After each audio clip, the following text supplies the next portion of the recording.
I'm making a start on this right-hand pillar. What I've got to do, as I said earlier, try and find a level to bring it down to so that we can still get a worktop underneath it.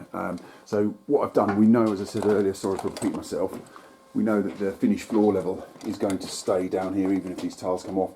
So I've made a measurement 1.2 metres up to the wall here, and I've set my laser up magnetised to that acro, which is great. So basically that's giving me a datum line. What I've been able to do then is obviously plot off this line. I'll just get my tape out. So we can see here, look, if I put my tape down to the floor there, you can see here, look, that obviously this floor runs away 40 mil. So, you know, we know this floor's a long way out of level. So basically all I need to do, if I need to get down to 900, is take 300 mil off of that 1200 measurement. What I've actually done is taken about 270, I've taken 270 off. So the worktop will probably end up being down here, but as I said, what we'll do is we'll let the plasterboard run down, and that can be cut off exactly. So that's my data point there. What I've done, we know that these, as I said earlier, we know that these battens are all nice and straight. So all I've done is cut 3 noggins in between there, fix them through the end, and then simply what I'm going to do is make up a ladder, look, and then I'll fix that ladder. This ends up here, look. This ends up being 300 mil. So what I'll now do is I've measured up to that purlin. What I'll now do is just tack this ladder, try not to spin around too quick, tack this ladder onto there, do the same on the other side, and then when we start to work on this pier, it's slightly different here because obviously we've got to sort of tentatively fix to this brickwork pier. So, but anyway, we'll do the sort of easy one first, but it's lunchtime now, so I'm going to have a cup of tea.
Nice.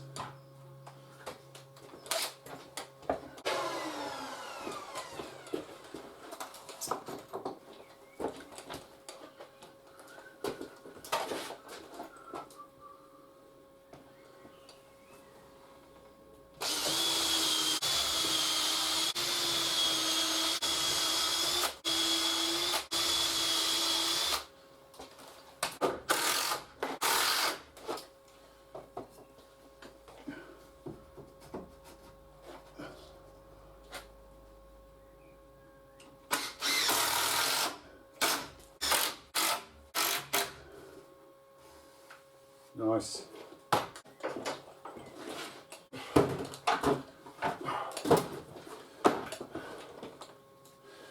Need the steps because, can you believe it, I'm not tall enough.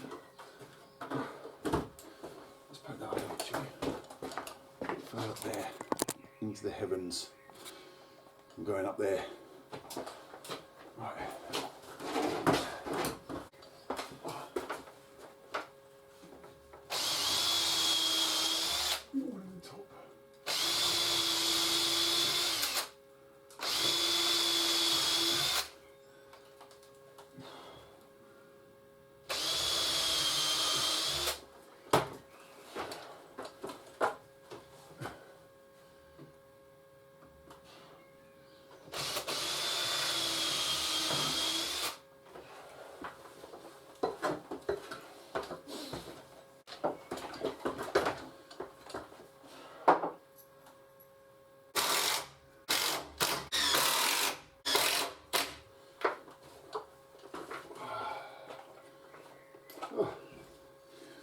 there you go, that's one pier completed. What I will quickly say is, when I was, come down here.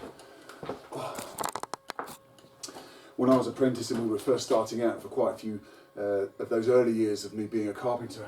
We didn't have all these wonderful chop saws and battery drills and stuff. And all of this would have been cut by hand and then nailed together. So, you know, really great. So the screws produce loads of power against these lovely square edges that we cut on the chop saw. So realistically, you know, that is nice and rocks solid and square. There's no real need to put any other bracing in there. Obviously, once the plasterboard goes on, that'll stiffen it up even more. So that's that one done. I'm going to mess about, have a think about something I'm doing at the top there, but I'm going to move on to this other pier behind us to be slightly different. So let's get on with that now. I've hatched a little plan to make it easy to put this work on this left-hand fake pier, obviously. What I'm basically going to do is I've cut 2 bits of batten. These are 250mm wide, which is the same width as I want the pier to be. What I've done is I've fixed this bottom one in, so it's just in line here, so the plasterboard will run through, and then I've plumbed the line up onto this top one. You can see the plaster's just proud there, but we'll just nip that off. Right, so we know that that line there is plumb. Then what I've done with this bottom one is I've then packed it out so it's in line with the wall, and what I've done, I've just popped that there to show you. As you can see here, look, I've had to pack the back of that one out a little bit because we obviously want this pier to be, this fake pillar here to be in line with this one. What I've got there is, look, I've got 62mm there, so we'll just make sure, look, back here I've got 62mm because as we said earlier, we know that this wall's nice and straight, so now we know that whatever we fix, that batten is going to be parallel. And then simply what I've done, if I move the level, is literally, you see I put the level on that packer there, and then we just up it goes until that's plumb, and then we do the same on this side until it's plumb.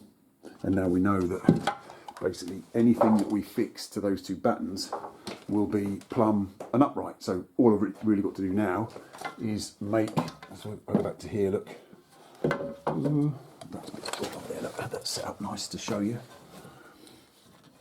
So 62mm there. So basically all we need to do now is make another pier like this, but make it 62mm smaller than this one. And then what we can do is just screw it straight on there. It's only a small one, obviously, but you know, I think that's a nice, easy way of doing that. What I've done here is upgraded these fixings a little bit. I'm used these M8 by 100mm Fisher fixings. They're great fixings. I really like Fisher stuff. I've said that before. But yeah, a bit more of an upgrade of a fixing on there because it's not going to hold a tremendous amount of weight, but obviously we don't want it to go anywhere. So, right, let's get this little pier built and screwed on.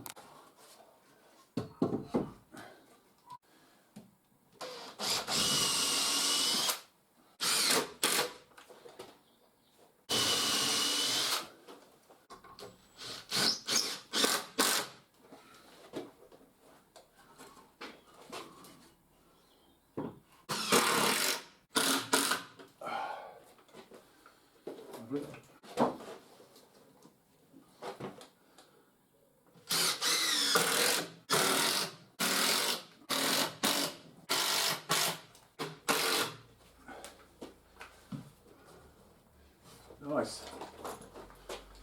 Check that.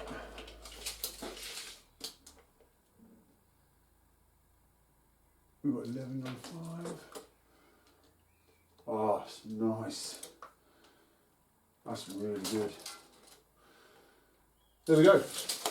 So that's the bulk of that done. We've really kind of broken its back now. So yeah, happy with that. We've got both those piers made up in there. This one obviously sort of runs in line with this original 9-inch pier. It's all going to work in there well. Worktop can run all the way through. Obviously, I've lined the back of that so that we can get some nice tiling or splashback or whatever on it.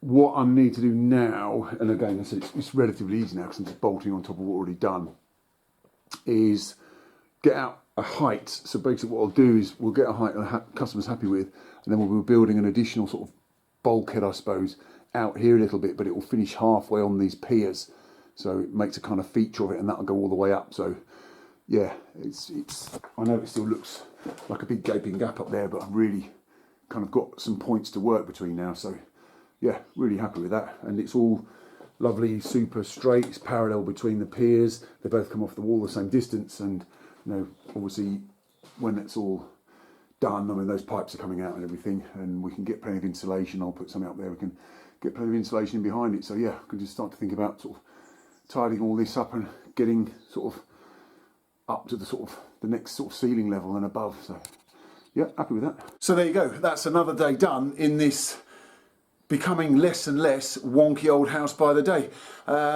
Really happy. Again, slow progress. I know that it kind of goes with the territory on this kind of job. We've got a nice straight wall there now, as you can see. I've made that sort of basically as an alcove for a cooker to go in. So what I've done here, we're not sort of working to a plan. We're sort of not making up as we go along. I think the customer's got a vague idea, but you know, as with a lot of these things, sometimes, you know, even myself included, you don't know what you want until you see it, or what you don't want until you see it. So what I've basically done, what we have to do, these are only going to come out 300, because we don't want to, you know, bulk the room out too much. But obviously the integrated extractor that's going in there needs about a 450mm to fit in. So I've kind of mocked up, just sort of temporarily, I've mocked up this sort of extended bulkhead for the customer to have a look at tonight. They may decide to keep it like that. They may decide maybe just to go, you know, sort of to here with the sort of the bit that sticks out to accommodate the extractor, and then go back in. But it's something that has to be thought about. You know, they might want lighting permit or cornice in here. If they did, this would have to be extended over onto this pillar more to accommodate the cornice coming round.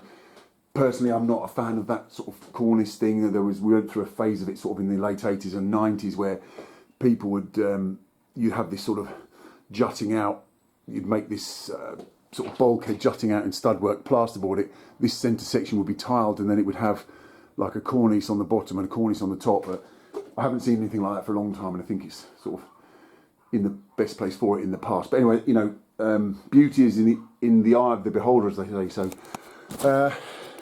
there you go, that's another one. I'm just waffling on now. It's the end of the day. Another day here is done.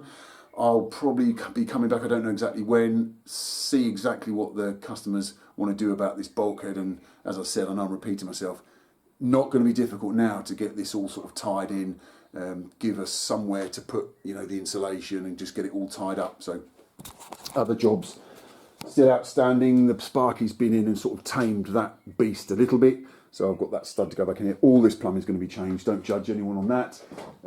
Big Velux window going in here, so I've got to, you know, double up some rafters there and trim out for that. But yeah, we're doing all right.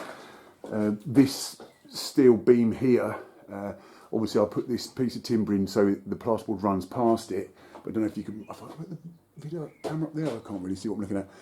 This ceiling here is higher than the steel, so you know there's some sort of furrings and fillety bits and bobs to be put on there. So this ceiling basically runs, as we look at from here, this ceiling will run all the way through and then straight up, but they're all sort of little bits and bobs. So that's about it for me today. I know I've said it once already, but you know, relatively happy. I'm the kind of guy, really, I like to produce a lot of work at the end of the day, so the customer sort of comes back and goes, oh my gosh, but you know, the customer living in an old property like this, they really do understand, unfortunately, what comes with, you know, doing any kind of renovation work to it. Right, so I got here this morning and I pretty much just cracked on. The customer sort of more or less happy with this sort of mock-up of bulkhead. I'll just quickly talk you through what exactly I've done. You might recall that this piece of timber ran inside, so this bulkhead ran inside line of the opening here. What I've done is just made it go round. A couple of reasons. A, if they did decide to put some sort of cornice detail here, it gives it something, the bottom part, something to die into. And B, it just worked out better moving it over 45mm, so it caught up with this wall here. We didn't end up with a horrible sort of weird 45mm strip all the way up there. So that's all done. What have we done just to finish it all off? I've just caught the ends of these battens up. I was saying that fortunately they lined up more or less with that old bit of whatever that is, truss or raft or something, I don't know. So I've screwed those all on, and like, as I said, the same on this side. When that 75mm insulation goes down on top of the stuff that's going in between, the 75mm that's going in between the rafters, we'll just put a batten up there and that'll take the ceiling plasterboard. In terms of insulation, I think the customer's going to either quilt or Celotex this, and what basically decided to do here to keep it simple is I've suggested that he brings the insulation up to this bulkhead wall here. You can pack this part of this pillar full of insulation, so the insulation will follow the line of this bulkhead, and then I've put a little false ceiling in here, so I would suggest he then brings the loft insulation through onto that, so you know, it just saves a lot of messing around trying to build another wall up behind here. I'm also going to suggest to the customer when he's tidied this brickwork up that there's a bedroom on the other side of that. I'm going to suggest that they try and find some sound insulation to put in there, because you know that sound will resonate from what's here. The kitchen, you know, could be a kid's bedroom up there. They could be trying to sleep while they're cooking dinner down here. So certainly if it was me, I'd be looking to put some sound insulation in there. We've brought the ceiling down a little bit so it runs into the backside of where that purling goes across. I think it's for the sake of whatever it was, bringing it down another sort of 8 inches. It just saves a weird little slanted bit. There's a lot of work, so still a nice tall ceiling in there. So also, as you can see there, I just found some nice little angle brackets. So put a few brackets back onto that wall there, just to give, as I said in the first video, give that a little bit of additional support. So the Sparky's trimmed some of this. It does look a mess, but forget about this, I've said it already. Sparky's trimmed a few of those wires out, so I've been able to get that stud back in, so that's in now. So yeah, it's all pretty much there, to be honest. Let's come over here. Yeah, I'm really happy with it. It's just one of those things that, so once you get the walls lined and you start to get a few studs up, it comes together really quickly, because everything's just sort of, you've got something to fix off. So all this sort of fairly simple 2x2, it's all just screwed together. I've gone in and made sure that obviously everywhere where there's plasterboard, you know, you've got something to fix to. So I think that's going to look really good, and I don't think it's come too far into the kitchen. So that's that done. So I don't know how long this video's been. I've got a lot of footage I've got to try and, as usual, trying to condense down into a video that's not too big to sort of swallow. So that's me done on this bit. I'm not 100% sure what's next on this job, how much I'm going to do, or what I'm going to do, and when I'm going to come back. But certainly this kitchen part, I know I did mention about this Velux, but not 100% sure what's going on with that yet. But that's not a particularly difficult job, and we can do that a bit later on. So that's me done on this one. Pretty much, as I always say at the end of my videos, I hope you found it interesting. I do appreciate you watching. I appreciate all the comments. This video has been very well received, actually. So I think people, you guys, obviously like to see, you know, these sort of more different jobs where there's other things you've got to take into consideration, and trying to get over them. So I appreciate you all watching, and again, always lots of videos on my channel of varying different types of carpentry. Not so much of this kind of stuff, because generally, if I do this kind of work, which, you know, I don't do that often, it's usually in someone's house, and as you can expect, people potentially would like to, you know, retain their privacy. So I tend not to do videos on jobs where I'm working in people's houses, but that's why a lot of the stuff on my channel is on site. But anyway, I'm waffling on. Thank you for watching.